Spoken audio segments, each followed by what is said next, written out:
Mag-i-scroll ka or ipagpe-pray kita. Wag mo muna scroll kung gusto mo ipag-pray kita. Right, let's pray. Father God in heaven, in the name of Jesus, with the power of the Holy Spirit, Panginoon, salamat po sa mga oras na ito. Nabuhay pa rin kami kasama po na aking kapatid na nasa kabilang screen. Lord, hindi po aksidente na pinili niya na manalangin, Panginoon, kasama ko, Lord God, sa mga sandaling ito. Hindi siya nag-scroll, Panginoon.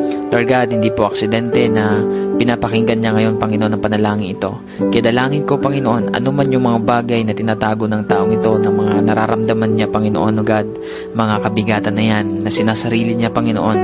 Tulungan niyo po siya, Lord. Panginoon, bigyan mo siya ng lakas na galing po sa inyo. Tulungan mo siya, Panginoon, na magtiwala sa inyo at isuko lahat-lahat, Panginoon. Lord, walang bagay na hindi mo alam sa buhay namin, lalo na sa taong ito na nandito sa screen, Panginoon. Alam mo, Lord, kung paano siya nasasaktan. Alam mo, Lord, yung kanyang mga pagluha. Alam mo, Panginoon, yung kanya pong karamdaman. Alam mo yung kanyang suffering, Panginoon. Lahat yan ay nalalaman mo, Panginoon.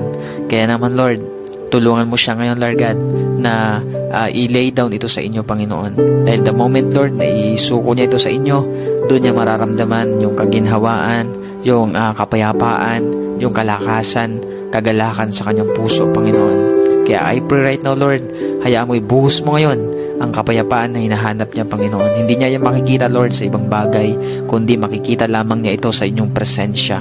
Kaya lukuban mo siya, Panginoon, ng inyong presensya sa mga oras na ito. Dalangin ko po, Lord, na maramdaman niya ang pagyakap mo na napakahigpit, Panginoon.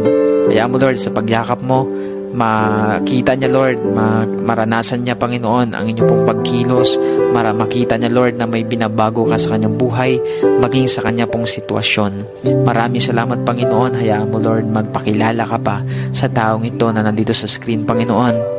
Alam ko po, Lord, na lahat ng nangyayari sa kanyang buhay ay mayroon kang purpose, Panginoon. Lahat yan, pagkatapos niyan, Lord, mayroon kang itinuturo sa kanya, mayroon kang mga bagay na nais ipaunawa sa taong ito, Panginoon. Kaya dalangin ko, Lord, na makita niya yun, Lord, yung purpose mo. Hindi niya isipin, hindi niya tingnan, Lord, na yan ay pabigat sa kanya, Lord, parusa sa kanya, kundi, Lord, mayroon kang bagay na gustong ipakita sa kanya.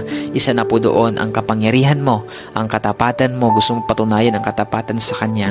Kaya dalangin ko po, Lord, na mas makita niya, Lord God, yung pagkilos mo sa mga sitwasyong ito na kanya pong pinagdadaanan. Maraming salamat, Lord. Pinagkakatiwala ko po siya sa inyo. In Jesus' name, Amen and Amen.